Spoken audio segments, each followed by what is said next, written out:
You ask Tiger to calculate. This deals with linear inequalities with one unknown. The final result is x smaller than 125 over 4 smaller than 311 over 4. Let's solve it step by step. Isolate the x. Multiply both sides by inverse fraction 5 over 4.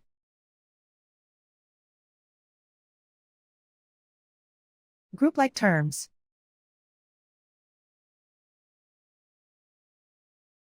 Multiply the coefficients.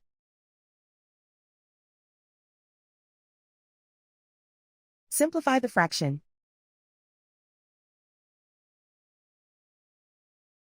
Multiply the fractions.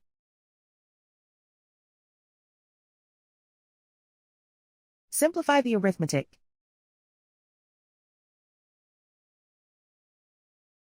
Plot the solution on a coordinate grid. And so the final result is x smaller than 125 over 4 smaller than 311 over 4.